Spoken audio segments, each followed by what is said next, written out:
First, we're going to use a cutting board from Dollar Tree and this Roses and Laces paper. I cut the paper to size, and now I am putting Mod Podge on the board and attaching the paper. I used a roller to get the air bubbles out. I did have to go back with a paintbrush and actually put some more Mod Podge and get it all spread out. But once I got it all pressed down onto the board, I made sure that it was glued on all the edges. I rolled out any bubbles. And then I took my little Fiskars blade, finger blade, and I went around the edges to trim off any of the extra. Once I got all of the extra off, I sanded it.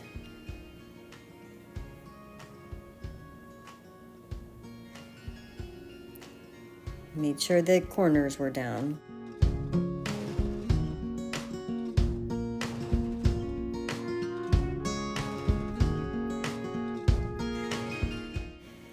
Then I dried it to make sure that it was all sealed. And then I sanded the edges to get any excess off and to make sure it was completely adhered. Next, I used my Plaster Waverly paint and this wooden butterfly. You can see that I attempted to paint the back of it and it was hideous, so I decided to use this for this project. And here's my cat saying hello. That's Sugar. Anyway, now I painted it white, and then now I am using my crackle paste and spreading that with the knife. This took several coats and my crackle paint was almost gone, so it was a little tricky because some of it had some dried chunks in there. But eventually I got it on there, and I tried to kind of spread it so it made kind of like lines going out like a butterfly. So you can kind of see the texture there. And I dried that. You can see the crackles starting to appear there. Then I decided it needed some color, so I used this pink folk art paint.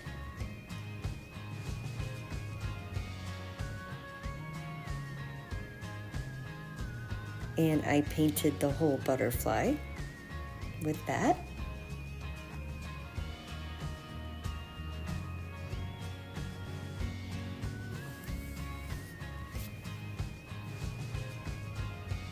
Once that was covered, made sure I got all the edges, and then I dried it.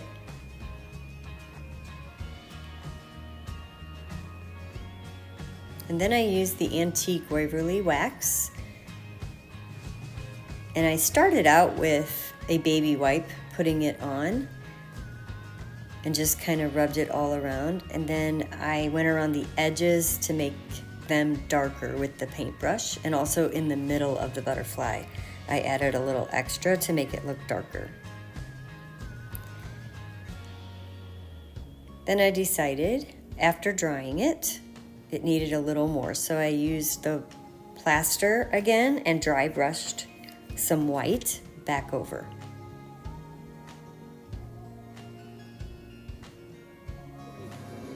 And I think it gave it a nice texture that matched the paper. Then I used my Bodabra. I didn't show that, but I made a bow and I trimmed it so it wasn't too long. And I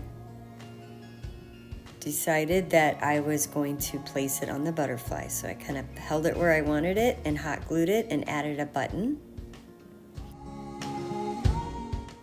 Then I decided to make a tag.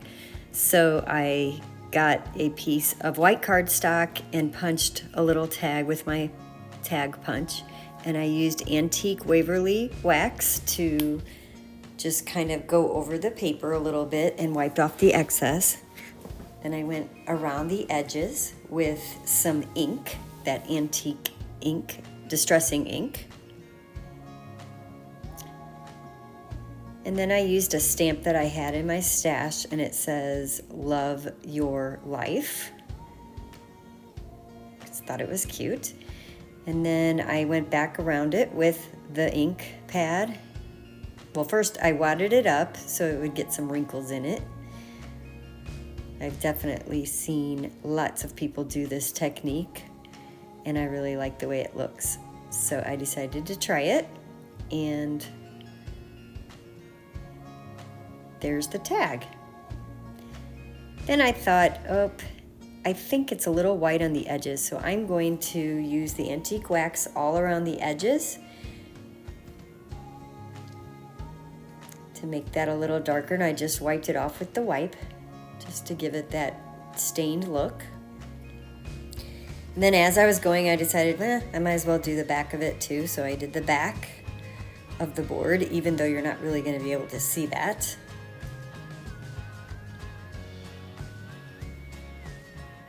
And I just used the baby wipe and wiped it on there.